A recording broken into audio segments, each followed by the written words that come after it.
तो आज का जो हमारा लेक्चर है ये एक्चुअली उसी के हवाले से एक और डिफरेंट एल्गोरिदम टेक्निक है। इसमें बाज़ औक़ात ना आपको ऑप्टिमल सॉल्यूशन फाइंड करना होता है, यानी एक प्री डिफाइंड एल्गोरिदम की बजाय क्या है आप ऑप्टिमल सॉल्यूशन फाइंड करते हैं। ये मेरी बात समझ रहे हैं ना आप, कि किसी भी चीज़ का ऑप्टिमल सॉल्यूशन फाइंड करना। एक है मिनिमाइजेशन प्रॉब्लम, एक है मैक्सिमाइजेशन प्रॉब्लम। अब मिनिमाइजेशन ये है कि आपने किसी भी ग्राफ में किसी पाथ में उसको जो है वो मिनिमाइज़ कर लिया, उसकी शॉर्टेस्ट डिस्टेंस फाइंड कर ली। मैक्सिमाइजेशन ये है कहीं पे आपने कोई चीज़ें बेचनी है, उसका प्रॉफिट फाइंड करना है, तो वो एक मैक्सिमाइजेशन प्रॉब्लम है। तो डायनेमिक प्रोग्रामिंग जो है is an algorithmic technique for solving an optimisation problem by breaking it down into simpler subproblem and utilizing the fact that optimal solution to the overall problem depends upon the optimal solution to its sub problem।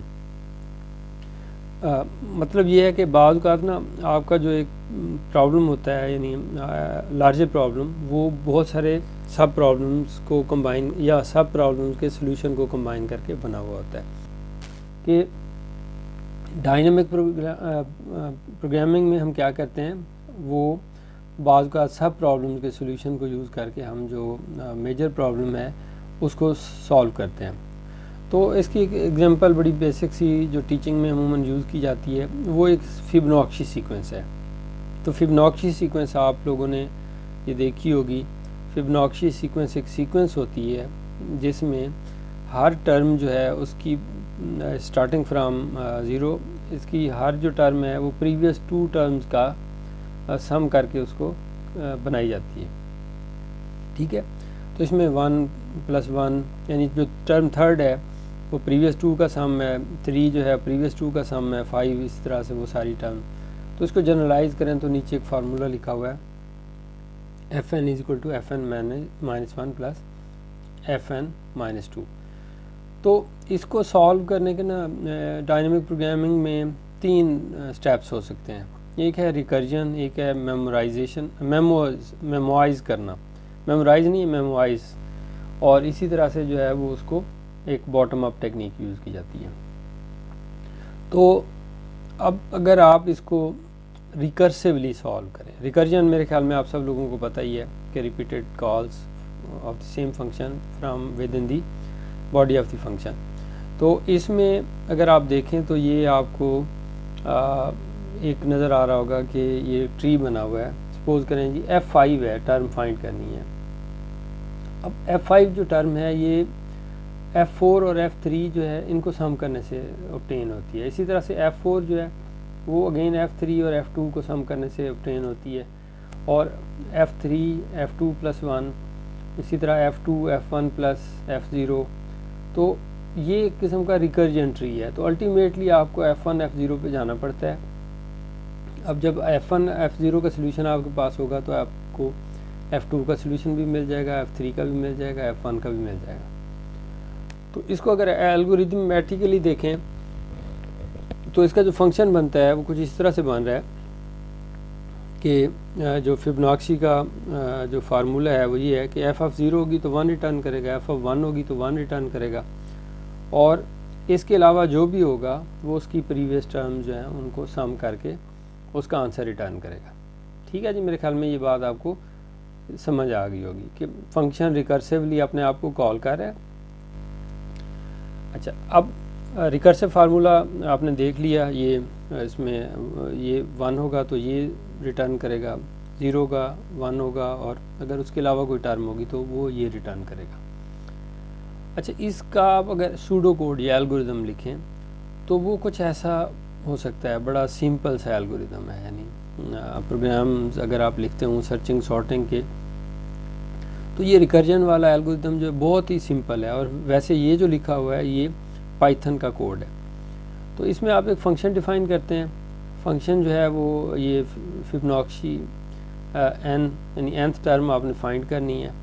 अब ideally ये check कर लें कि वो कहीं negative term तो नहीं है, क्योंकि नेगेटिव नहीं होती, तो इसलिए आप जो है वो जब नेगेटिव नहीं होगी तो फिर आप ये कोड चलाएंगे। तो ये कोड कैसे चल रहा है, if n is equal to 0 return 1, if n is equal to 1 return 1, return Fibonacci n-1 plus Fibonacci n-2। तो ये n-1 और ये n-2 एक्चुअली रिकर्सिव कॉल्स हैं किसकी, इसी फंक्शन की जो ऊपर आप डिफ़ाइन कर रहे हैं, यानी ये एक किस्म का रिकर्जन कर रही हैं। तो ये एल्गोरिदम जो है वो बड़ा सिंपल स्ट्रेट फॉरवर्ड से एल्गोरिदम है, और इससे अगर आप देखेंगे तो ये आपको वो रिक्वायर्ड रिज़ल्ट जो है वो मिल जाएगा। यानी जो भी आप टर्म इसको देंगे, वो सपोज करें आपने टर्म दी 3 दी, तो वो पहले 2 के लिए फंक्शन को कॉल करेगा, फिर 1 के लिए कॉल करेगा, फिर इसी तरह से 2 जो है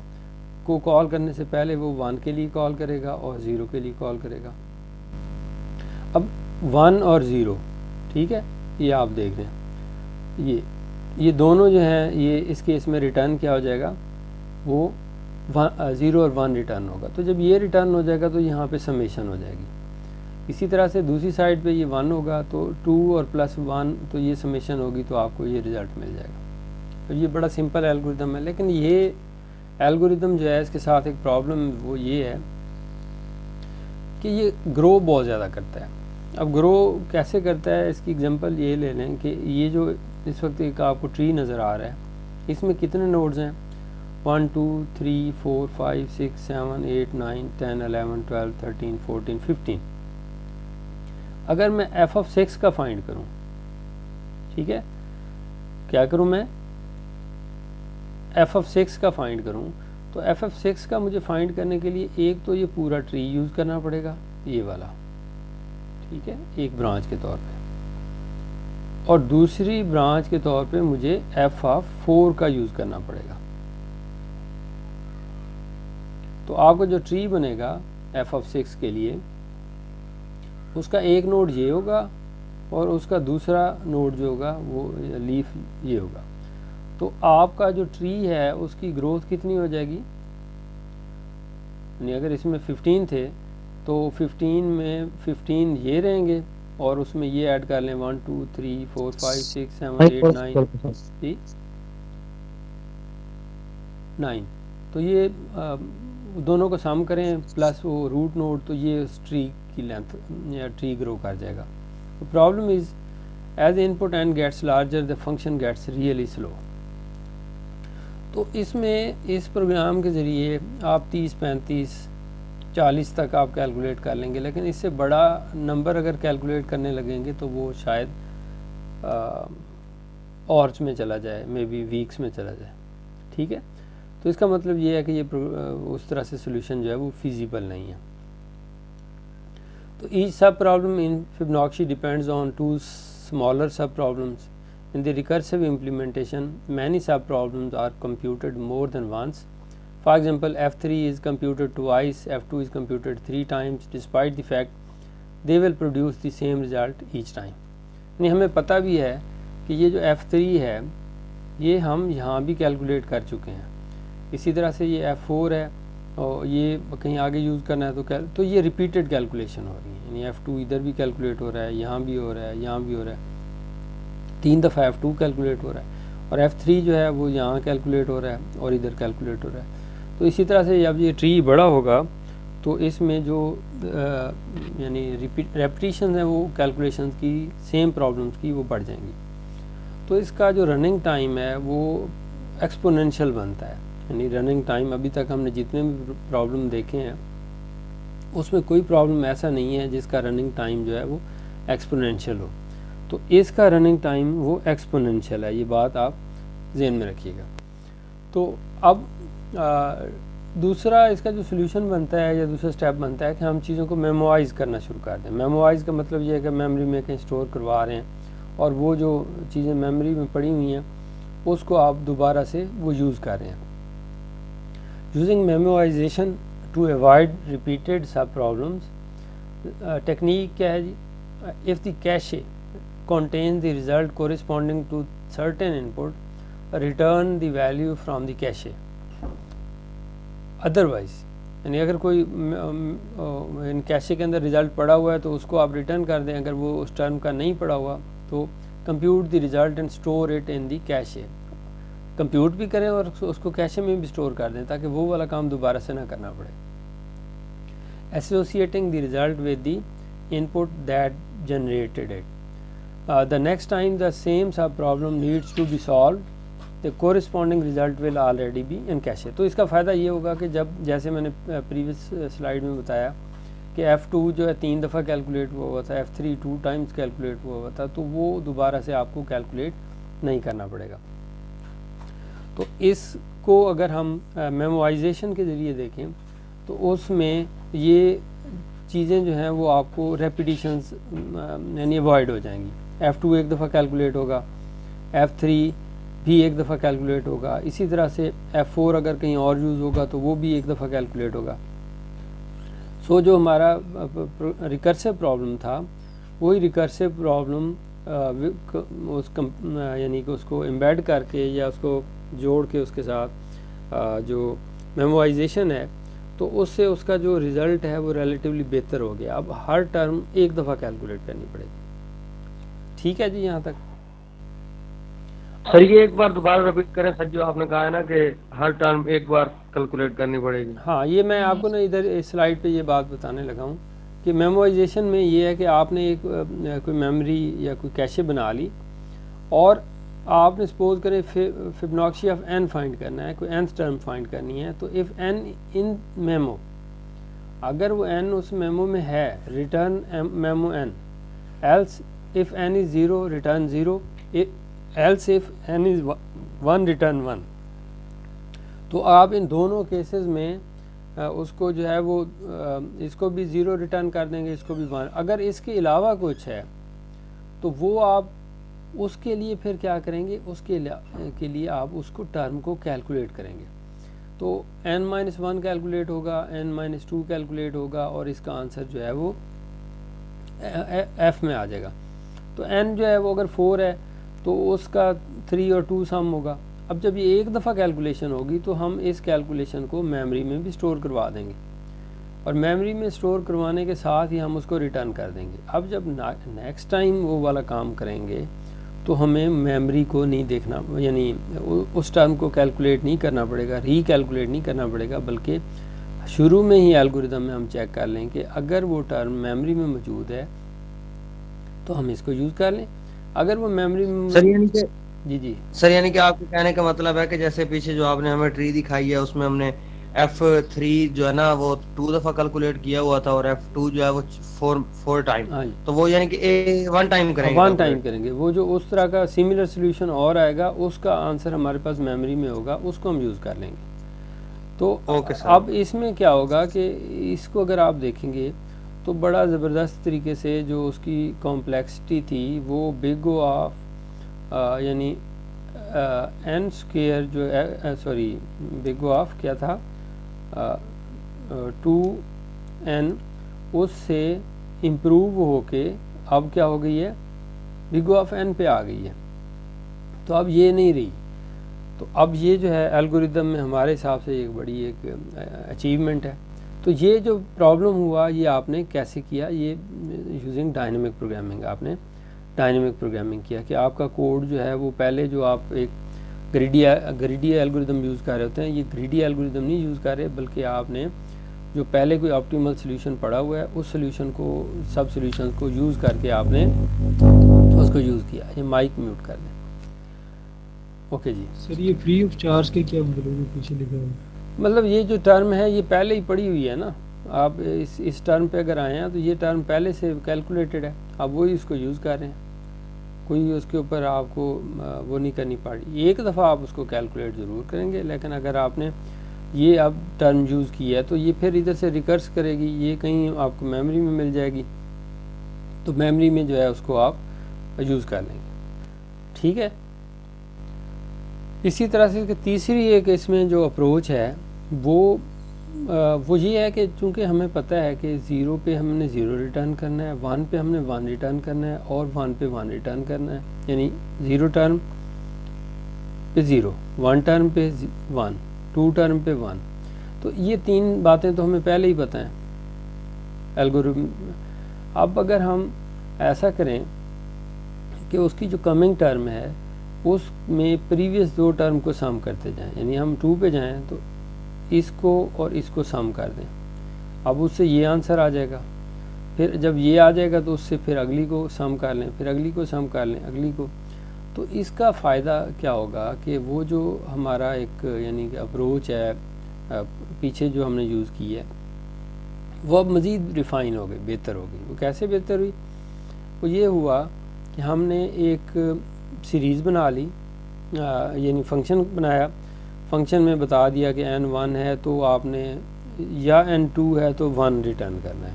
इसके अलावा आपने ये काम करना है, एक ये करना है कि एक एरे बना लेनी है जिसका साइज़ उससे जो काउंट है उससे 1+ हो। उस एरे के जो पहला इंडेक्स है उस पर 1 स्टोर करवा दें, दूसरा इंडेक्स है उस पर 1 स्टोर कर दें, और पहला जो एज्यूम करें वो उस पर 0 इंडेक्स पे 0 पड़ा हुआ है। अब आप लूप करते हैं from i in range 3 to n+1। तो इस केस में आप देखेंगे तो जब तीसरी टर्म कैलकुलेट कर रहे होंगे तो आप यानी ये तीसरी है तो इसमें जो 2 और 1 इसको सम करेंगे। अब जब लूप अगली दफ़ा जाएगा तो 4th टर्म कैलकुलेट करेगा, 4th टर्म। तो इस तरह से वो क्विकली जो है वो एक स्पेसिफिक टर्म के ऊपर पहुंच जाएगा और उसका जो आंसर है nth टर्म का आपको वो क्विकली मिल जाएगा। तो ये एल्गोरिदम जो है इसकी कॉम्प्लेक्सिटी भी n है, क्योंकि इसमें आप देख लें कि सिर्फ ये एक लूप चल रहा है और ये n टाइम चल रहा है, बाकी सारे कांस्टेंट ऑपरेशंस हैं। तो अब ये जो डायनामिक प्रोग्रामिंग है इसका फ़ायदा यही होता है कि इसमें आप प्रोग्राम को यानी बेहतर तरीके से या ऑप्टिमल तरीके से सब प्रॉब्लम में कन्वर्ट करके उसको सॉल्व कर लेते हैं। इसकी काफ़ी सारी एप्लीकेशन हैं, जैसे कि नैपसैक प्रॉब्लम। नैपसैक अभी हमारा नेक्स्ट टॉपिक है या उसके बाद कहीं पढ़ेंगे।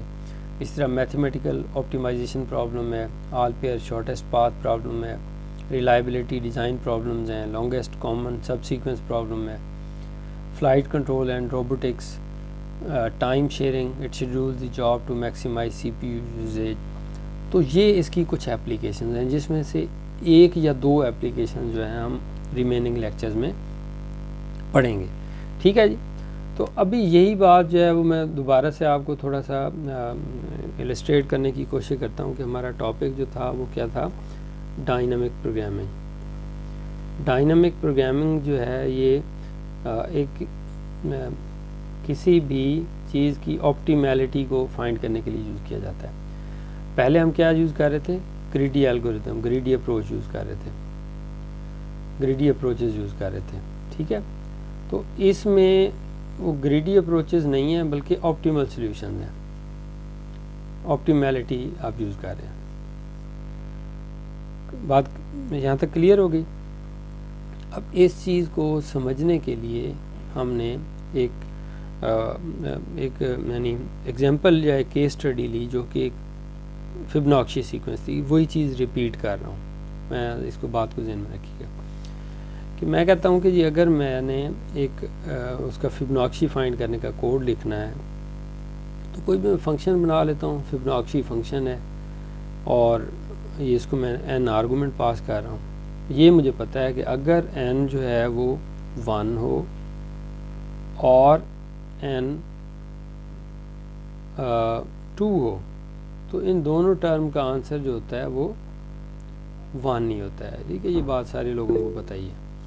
अच्छा, इसके बाद अदरवाइज़ मैंने क्या करना है, अदरवाइज़ मैंने रिकर्सिवली जो बल्कि इसको मैं यूँ कर लेता हूँ कि मैं एक रिज़ल्ट जो है वो इस रिज़ल्ट के वेरिएबल में 1 स्टोर कर देता हूँ। अदरवाइज़ मैं क्या करता हूँ कि रिज़ल्ट के वेरिएबल में मैं Fibonacci n-1 plus Fibonacci n-2 इसको मैं यूज़ करूँगा। और इसमें क्या करूँगा, रिटर्न रिज़ल्ट। अब यहाँ तक तो बात सबको समझ आ गई है ना, यह है कोई इसमें इशू? होपफुली नहीं होगा। ठीक है, तो अब क्या है कि जी अब मैं ज़रा इसको आपको इसको समझाता हूँ कि होता क्या है। अगर आपने 2 की फिबोनाची फाइंड करनी है, ठीक है, अब टर्म है 2, तो आपने फिबोनाची ऑफ 2 फाइंड करनी है। तो इसके लिए आपको यही कोड देखें, तो ये ना 1 है ना 2 है, तो ये क्या करेगा, एल्स में जाएगा और फिर इस फंक्शन को रिकर्सिवली कॉल करेगा।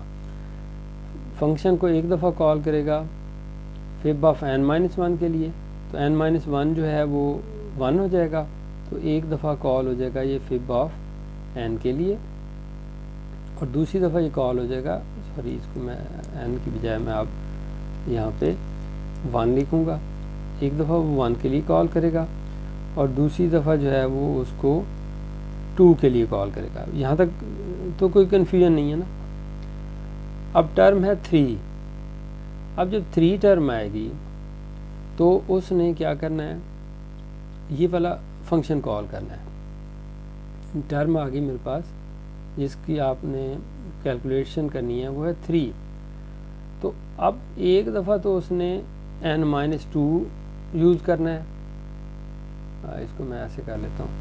तो एक तो वो ये देखिएगा कि ये जो इसको मैं अगर ऐसे कर लूँ कि एक जो है वो मेरे पास है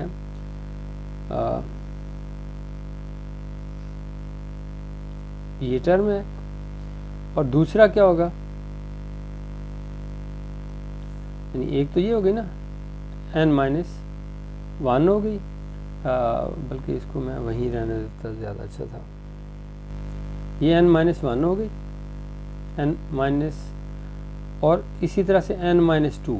अब n-2 क्या होगी, n-2 क्या बनेगी, 1 बनेगी ना यहाँ पे, तो ये आ जाएगा फिबोनाची ऑफ 1, ठीक है। तो जब टर्म 3 थी नंबर ऑफ नोड्स, यानी जब टर्म 2 थी नंबर ऑफ नोड्स जो है वो 3 थे, जब टर्म 3 हुई तो नंबर ऑफ नोड्स कितने हो गए, 5 हो गए, ठीक है। अच्छा, अब इसी को एक आध स्टेप और आगे ले जाते हैं, ठीक है, एक आध स्टेप और ले जाते हैं। अब ये है कि मैंने 4 की फाइंड करनी है, फिबोनाची सर 4। जी सर आपने ये जो फिब 3 किया है, इधर भी आपने F2 और F1 लिखा है, जब 2 किया है फिर भी F2 और F1 लिखा है। सर यहाँ 0 और 1 नहीं आएगा? हाँ, 0 और 1 आएगा, ये मिस्टेक है, थैंक यू। ये 0 आ जाएगा, यहाँ 1 आ जाएगा। ये आप फार्मूला ध्यान में रखें ना, ये इसके मुताबिक अगर कहीं और मिस्टेक होती है तो उसको भी करेक्ट करा दीजिएगा। तो अब ये हो गया फिब 4 के लिए, एक तो ये आएगा और इसके साथ दूसरी ब्रांच क्या बनेगी, दूसरी ब्रांच दूसरी ब्रांच, हाँ जी 2 आएगा सर, 2 आएगा, तो ये वाला, ठीक है, ये वाला हिस्सा। तो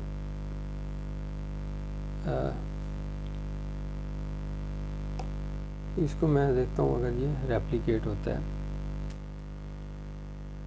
नहीं ये गलत हो,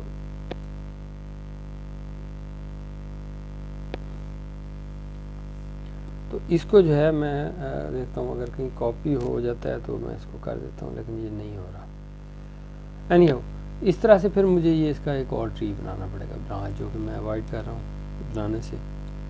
तो ये एक और टर्म इसकी बना लें, तो इस केस में यहाँ पे ये फिबोनाची ऑफ 2 आ जाएगा और फिर इसके जो है वो फर्दर 0 1, ठीक है। अब इसको थोड़ी देर चलाएं तो उसके बाद आपको ये लगेगा कि ये सॉल्यूशन जो है वो वर्केबल नहीं है। एग्री कर रहे हैं ना मेरी बात से कि सीक्वेंस ये टर्म 4 हुई हैं और नंबर ऑफ 1 2 3 4 5 6 7 8 9 हो गए। अच्छा, अब जब एक और इंक्रीज़ करेंगे तो 9 ये होंगे और एक जो है वो ये 3 वाली टर्म होगी, 9 1 2 3 4 5 14 हो जाएंगे, 5 पे 14 हो जाएंगे, 6 पे। तो ये वाला जो एल्गोरिदम है ये रिकर्सिवली काम करेगा, लेकिन ये शायद वो वाला सॉल्यूशन आपको ना दे सके। तो इसलिए हम इसका कहते हैं कि इसकी जो कॉम्प्लेक्सिटी है वो n स्क्वायर है। ठीक है, n स्क्वायर कैसे है कि इसको अगर आप इस तरह करें तो मैं कहता हूँ T of n is equal to, इसको दोनों को अप्रॉक्सीमेटली एक जैसा कर लें तो ये 2 n-1 और प्लस सम कांस्टेंट। ठीक है, तो एक मास्टर थ्योरम होता है, शायद आप लोगों ने पढ़ा हो। तो जब इसको रिकर्सिवली कॉल कर रहे होते हैं उस मास्टर थ्योरम के ज़रिए इसका जो आंसर है वो ये n स्क्वायर बनता है। तो एक तो ये हल हो गया। अब दूसरा हल क्या था जो सर ये जी सर कॉम्प्लेक्सिटी सर ने आपने n स्क्वायर बताई है सर, वो इससे पहले आपको बता रहे थे वो सर, कैलकुलेटिंग 2n टाइम है था। जो एक्सपोनेंशियल बता रहे थे आप। नहीं, ये आपने सही किया, करेक्ट करवा दिया। ये इसकी कॉम्प्लेक्सिटी जो ना एक्सपोनेंशियल ही है, सॉरी मैं लिखने में उसको वैसे लिख गया हूँ। तो अब ये बात यहाँ पे क्लियर होगी ना। अब अगर मैं इसको मेमोराइज़ करना शुरू कर दूँ, यानी मेमोराइजेशन जो प्रॉब्लम है या तो उसमें फिर ये होगा कि जो जो टर्म हम कैलकुलेट करते जा रहे हैं उनको हम एरे में स्टोर करवाते जाएंगे। ये कोई 0 1 2 3 4 इस तरह से एक एरे है। शुरू में इनमें कोई ऐसी वैल्यू रख दें, नल स्टोर करवा दें, -1 रख दें जो कि एक्चुअल में वैल्यू ना हो। ये आपको पता ही है, ये 1 होता है, ये 1 होता है। जब भी कैलकुलेशन करेंगे ये दोनों जगह पे 1 आएगा। तो अब जब भी आप कोई टर्म फाइंड करना शुरू करें तो उसकी प्रीवियस टर्म के लिए वो जो मेमोराइजेशन वाला कोड था वो क्या था कि उसमें आपने एक मेमोरी क्रिएट की हुई थी। ये आपके पास एक मेमोरी है, तो इसी कोड को अगर मॉडिफाई करें तो इसमें थोड़ी सी चेंज आ जाएगी। फिबोनाची सीक्वेंस का कोड है मेमोराइजेशन का, और इसमें अगर जो मेमोरी है उसकी nth पोजीशन जो है वो नॉट नल है या उसमें कोई ऐसी वैल्यू रखी हुई है जो आप उसको आइडेंटिफाई कर सकते हैं, तो रिटर्न कर दें किसको, उसी जो उसके अंदर वैल्यू पड़ी हुई है मेमोरी ऑफ n को। ठीक है, तो हमारा काम हो जाएगा। जब इसको हम रिटर्न करेंगे तो एक्चुअली जो है वो हमारा जो ऑब्जेक्टिव है वो अचीव हो जाएगा। अदरवाइज इफ़ क्या होगा, वही वाला काम n = 1 और n = 2, तो आप उसको रिटर्न करवा लें 1, रिटर्न 1। ठीक है, ये कोई मिस्टेक हो तो करेक्ट कराते जाइएगा। रिटर्न 1 हो गया। अच्छा, इसके बाद अब क्या होगा एल्स में हम क्या करेंगे कि जो आपके पास रिज़ल्ट है, ठीक है, रिज़ल्ट को स्टोर करवा लेंगे एक वेरिएबल के अंदर, और रिज़ल्ट आपको मिल रहा है Fibonacci of n-1 plus Fibonacci of n-2। ठीक है, इससे मिला। अब ये जो रिज़ल्ट मिला इसको आप उस मेमोरी में की nth प्लेस के ऊपर स्टोर करवा दें। ठीक है, अब इससे क्या होगा कि ये जो एरे है ये फिल होती जाएगी। जब ये एरे फिल होती जाएगी तो आपको जब नई कोई आंसर फाइंड करना होगा तो उसका रिज़ल्ट जो है पहले ही मौजूद होगा। तो यहाँ पे हम लास्ट में क्या करेंगे, रिटर्न करा देंगे रिज़ल्ट। ठीक है, तो अब ये इसका दूसरा तरीका आ गया। तो इस तरीके से जो इसकी कॉम्प्लेक्सिटी बन रही है वो क्या बन रही है, क्योंकि वो हर टर्म में एक दफ़ा विजिट होनी है, तो इसकी जो कॉम्प्लेक्सिटी बन रही है वो एक्चुअली बिग ऑफ n है। Big O, big omega, big theta जो भी नोटेशन यूज़ करें तो वो ये आ जाएगी। और तीसरा जो बताया था वो तो आपको बहुत ही एक उसका आसान सा तरीका था, और वो क्या था कि क्या था उसमें बॉटम अप अप्रोच, कि आप वो स्टार्ट से शुरू करें और उस एरे में डेटा जो है वो ऐड करते जाएं। तो उसके लिए फिबोनाची n इफ़ n = 1 और n = 2, तो आप उसमें क्या करेंगे, रिटर्न कर देंगे 1। ठीक है, क्योंकि ये उसका जब भी ये फंक्शन इन दो वैल्यूज़ के लिए कॉल होगा तो उसका आंसर 1 है और वो रिटर्न कर देगा। आप एक मेमोरी बना लें, बॉटम अप उसको नाम रख दिया, ठीक है।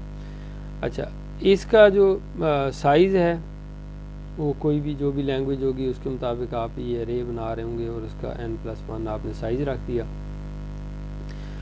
इसको क्रिएट करने के बाद फिर आप इस एरे की जो 1 लोकेशन है उसके ऊपर 1 स्टोर करवा देंगे और इसकी जो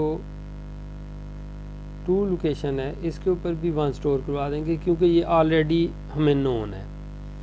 फिर हम एक लूप चलाते हैं for i from 3 up to जो टर्म हमने कैलकुलेट करनी है। तो इस केस में फिर हम क्या करेंगे, जो बॉटम अप एरे है उसके, अब ये चूँकि लूप i पे चल रहा है तो i में वैल्यू स्टोर करवाते जाएंगे bottom up i-1 plus bottom up i-2। ठीक है जी, यहाँ तक ये हो गया। और एंड में आपने इस लूप से बाहर जाके रिटर्न कर देना है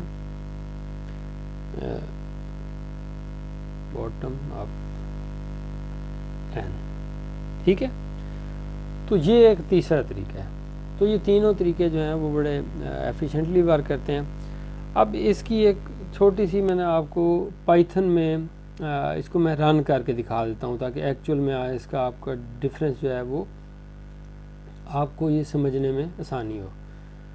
तो ये पाइथन का एक वो था, ये एक मेरे पास पाइथन की नोटबुक है जो लास्ट टाइम पे मैंने वो आपको बताई थी। तो ये पहला कोड आपको नज़र आ रहा होगा, define fib n if n is equal to 1 और n is equal to 2 result is 1 else result। तो इसमें अगर आप ये देखें, यहाँ मैं इसको 1 लिख के इसको मैं कॉल करता हूँ, तो इस फंक्शन को मैं ये कॉल कर रहा हूँ, इसको कॉल किया, आंसर 1 आ गया, ये नीचे आउटपुट आ रही है। 2 लिखा, ये समझ रहे हैं ना कोड, ये वही कोड है, ये इस लैंग्वेज में इस तरह से लिखा जाता है, एल्गोरिदम की तरह है कि फ़ंक्शन मैंने बनाया, फिब का फंक्शन है, उसको मैंने n पास किया और n वैल्यू मैं यहाँ से पास कर रहा हूँ। अब जब मैं 3 पास करता हूँ तो इसका आंसर जो है वो 2 आ गया। अब मैं 4 पास करता हूँ तो इसका आंसर जो है वो 3 आ गया। उसको मैं 5 पास करता हूँ तो इसका आंसर 5 आ गया। अब थोड़ा सा इसको बड़ी वैल्यू देख लेते हैं। तो बड़ी वैल्यू मैंने यहाँ पे ये दी फिब 20 दी, तो इसका आंसर जो है 6765 आ रहा है। ठीक है यहाँ तक।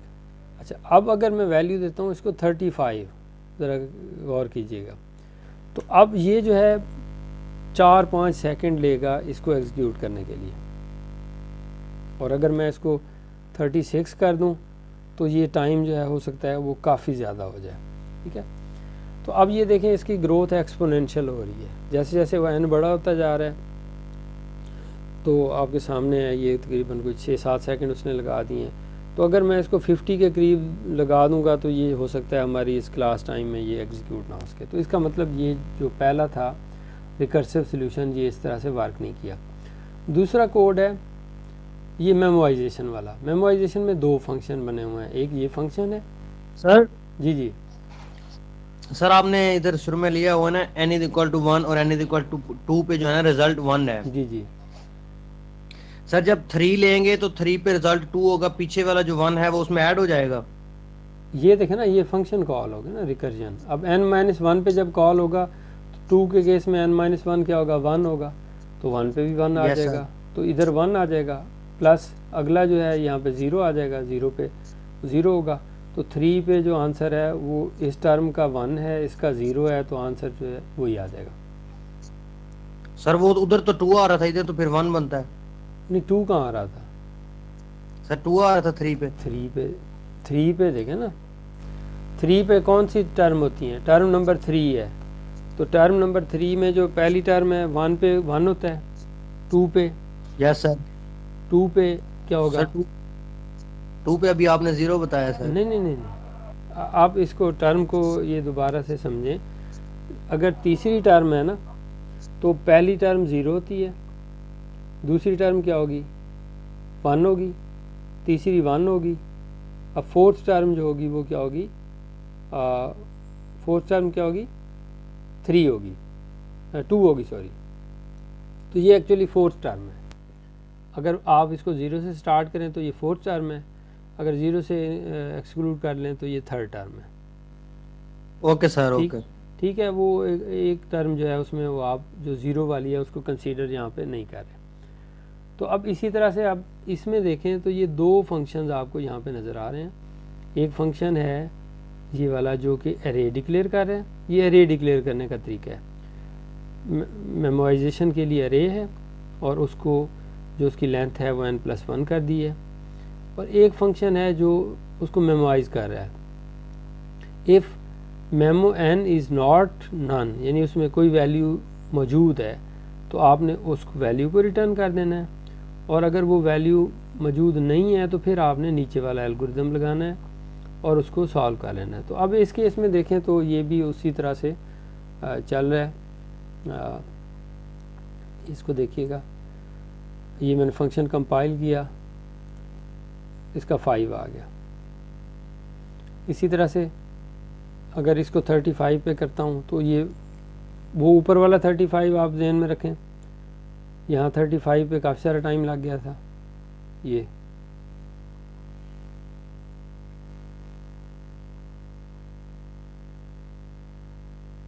ठीक है, और ये जो 35 है इसका आंसर इंस्टेंटली आ गया। इवन इधर मैंने 100 दिया तो इसका भी आंसर आ रहा है, और 1000 दिया तो ये भी आ रहा है। तो 1000 टर्म जो है ये कितनी बड़ी टर्म बन रही है, इसको आप इधर से अंदाज़ा लगा लें कि मैं इसको नोट पैड में पेस्ट कर रहा हूँ, और इसको अगर वर्ड रैपिंग आप ख़त्म कर दें तो ये जो डिजिट्स बन रहे हैं ये बन रहे हैं 210, यानी 10 रेज़ टू पावर 210। समझ गए बात को? ये बड़ा ह्यूज नंबर है। और इसी तरह से अब ये बॉटम अप अप्रोच है। अच्छा, इसमें भी ना कुछ जाके फिर प्रॉब्लम आ जाते हैं, क्योंकि ये रिकर्जन कर रहा होता है। तो एक मिनट, ये एक मैंने बड़ा नंबर इसको दे दिया, अब पता नहीं ये कैलकुलेट कर पाता है या नहीं कर पाता। तो ये नंबर मैंने क्या दिया, ये मैंने नंबर दिया है 10,000। तो अब इसमें वो कह रहा है कि जी वो जो स्टैक सा बनाया है वो इतना बड़ा स्टैक बन गया है कि जो इसमें फिट नहीं आ रहा। Maximum recursion depth exceeded in comparison. ये समझ आ रही बात आपको कि जब मैंने इसको टर्म दी 10,000 तो वो जो रिकर्जन ट्री बना रहा था उस रिकर्जन ट्री में उसने कहा जी मैक्सिमम रिकर्जन डेप्थ जो है वो रीच हो गई है। तो इसका मतलब ये सोल्यूशन भी कहीं जाके स्टॉप कर जाता है। तो फिर आ जाता है बॉटम अप वाला। तो बॉटम अप वाला जो है उसमें आप ये देखें तो ये आपको एक वैल्यू नज़र आ रही है। ये फंक्शन है इफ़ n = 1 n = 2 तो रिटर्न 1 हो जाएगा। तो बॉटम अप में आप एक अरे बना लेंगे, अरे के 1 पे 1 स्टोर करा दिया, 2 पे 1 स्टोर करवा दिया, 3 से n+1 तक उसको चलाया, क्योंकि 0 हम कंसिडर नहीं कर रहे। 0th टर्म जो है वो ऑलरेडी उसमें एक 0 वैल्यू कंसिडर की हुई है। तो अब बॉटम अप आई इसमें प्रीवियस 2 टर्म्स को सम करके उसकी आउटपुट स्टोर करवा रहे हैं। तो इसी तरह से अगर आप इसको फाइनली देखेंगे तो ये आपके पास फिबोनाची, इसको मैं कंपाइल करता हूँ, ये मैं कंपाइल कर रहा हूँ कंट्रोल एंटर से, तो आपको ये नज़र नहीं आ रहा, लेकिन मैं ये बहरहाल कंपाइल कर रहा हूँ। तो फिब एंटर मैं इसको प्रेस करूँगा तो ये इसका 35 पे आंसर आ रहा है। सिमिलरली 1000 पे क्विकली आंसर आया है। अब इसको 10,000 पे दें तो 10,000 पे ये नंबर है। अब ये इमेजिन करें आप मैथ के स्टूडेंट हैं तो ये एक नंबर है, यानी इंटीजर है। इंटीजर तो खैर इतना बड़ा होता ही नहीं है। तो और इसमें कितने कॉलम्स बन रहे हैं, 2091, यानी 2⁻²2091। तो ये चीज़ ऊपर वाले एल्गोरिदम में पॉसिबल नहीं थी, क्योंकि ऊपर वाला एल्गोरिदम रिकर्जन यूज़ कर रहा था। तो रिकर्जन यूज़ करते हुए उसने जो है वो उस पर एरर दे दिया। तो जिस टर्म पे एरर दिया था हम वही टर्म यहाँ भी कैलकुलेट कर लेते हैं। तो हो सकता है कोई मैक्सिमम या बिग नंबर का जो एरर इसमें भी आ जाए, लेकिन बहरहाल ये उससे एफिशिएंट है। ये 10,000 ही है ना? हाँ जी 10,000 जी सर। 10,000 ही है, तो 10,000 पे ये काम कर रहा है। तो ये वाला जो मतलब एक किस्म का डायनेमिक प्रोग्रामिंग में हम क्या होता है कि वेल डिफाइंड जो पहले से प्रोसीजर्स हैं उसकी बजाय हम ऑलरेडी सिमिलर जो सॉल्यूशंस होते हैं उनके आंसर्स को यूज़ करके एक बड़ा प्रॉब्लम जो है वो सॉल्व कर लेते हैं। तो ये इसमें डिफरेंस है फ्रॉम जो पहले हमने एल्गोरिथम टेक्निक पढ़ी। तो ये एक ऑप्टिमाइजेशन टेक्निक है या उसको कह सकते हैं मिनिमाइजेशन टेक्निक है। तो ठीक है जी, फिर फ़िलहाल मैं इसको स्टॉप कर रहा हूँ।